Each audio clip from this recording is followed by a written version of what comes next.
Megan the Stallion is a Black Moon Lilith Rising. And the feud between Megan and Nicki Minaj is quite a powerful example of how when you have Black Moon Lilith Rising or you have Black Moon Lilith in a public part of your chart, you can experience some of these themes from others. And that can include women. This is not just about the oppression that one receives from the masculine in their lives, but this also has to do with the feminine as well too. Before we get started, my name is Adama Sesay. I'm the author of Black Moon Lilith Rising, How to Unlock the Power of the Dark Divine Feminine Through Astrology, and the Black Moon Lilith Cosmic Alchemy Oracle Card Deck. So let's dive into the charts. Let's not delay any further. So, like I said, Megan the Stallion is a Black Moon Lilith Rising. So that means she has Black Moon Lilith in her first house of self. So she is someone who is a walking archetype for of Lilith. She quite literally has experienced the themes, and we can see that in her public life. Here she has Black Moon Lilith in Taurus. This is the sign of value, our physical body, creativity, our divine femininity, our creation power, arts. And she, of course, is a musical artist who is known for her body, yada, yada. And that's quite literally Black Moon Lilith in Taurus. She's a very polarizing figure because you either love her and appreciate that body, yada, yada, or you are villainizing or demonizing her. And that is the polarizing effect that people can have when you have Black Moon Lilith rising.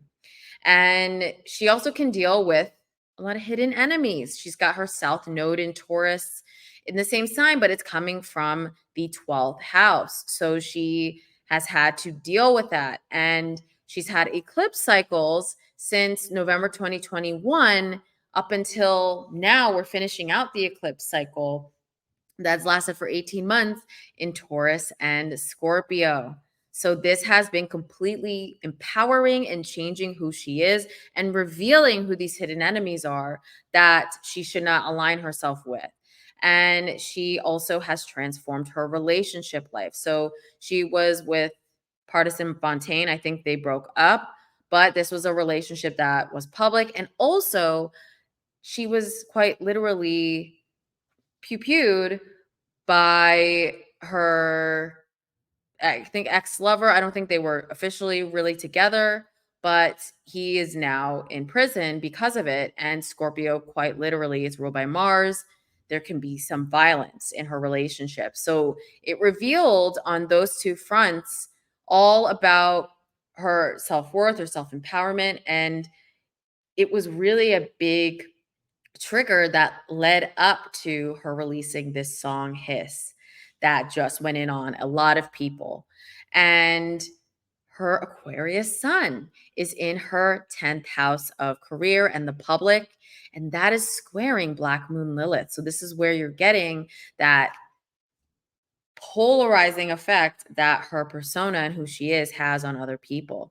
It also is squaring her Leo moon in opposition, and that is what is making her a creative powerhouse. So we've got a fixed T square there between Black Moon Lilith, her sun, and her moon. And what's wild is she released the song Hiss, where she trashed a lot of people, but Nicki, we all know with the Megan's Law reference, go look that up.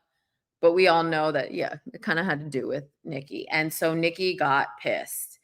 Especially they had the Hot Girl Summer song together. I think that they had worked together, and Nicki, at one point, they valued each other, but I think Nicki got rubbed the wrong way with Megan working with people that Nicki doesn't like, and things got messy from there.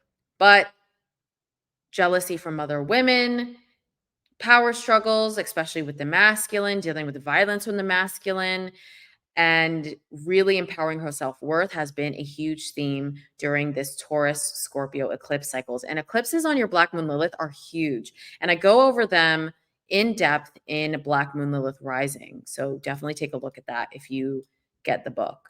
So Let's open up Nikki's chart. So Nikki is an Aquarius rising. So she also comes forth with that original, inventive Aquarian vibe. And that's how she shows up. And she has Black Moon Lilith quite literally on the cusp of her 10th house and also her 11th house. But let's read it for the 10th house. She shows up as Black Moon Lilith in her career as well. She's not a Black Moon Lilith rising, but she's a Black Moon Lilith 10th houser, and her Black Moon Lilith is conjunct her sun. And she's got Uranus as well in Sagittarius. So she is a Sag, which she talks about a lot in her songs. And honestly, she's got a lot of planets in Sag along with Black Moon Lilith. She's got Venus, Neptune, Mercury. So she is a very eccentric, original, rebellious woman. And I mean, she carries the team, especially when it comes to her family. She works really hard, but she has really had a lot of feuds over the past decade. I think she's actually been in the game longer than that. And she also is experiencing just some activations. She's got her Scorpio midheaven with Jupiter here. And that's in opposition to Chiron and Taurus in her fourth house of home. So she is having some challenges now in her home life and in her career. And basically, this is bringing transformation to it. I respect these two artists so tremendously, but I really think that she's not coming out on top with her response to Megan the Stallion. Megan the Stallion's song went to number 1. So she came out with Bigfoot, and this was not too soon after Megan came out with Hiss.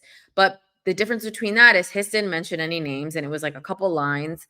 Nicki's song all was dedicated to dissing Megan and her appearance, how she looks, saying she has big feet and she's tall, and it was all directed at Megan. It wasn't like a well-produced diss track that is one for the books. Like, it was just very quickly done. And yeah, I just think that Nicki hasn't resolved some things within herself. And now this is all coming to light. So she is going through some major career transformation.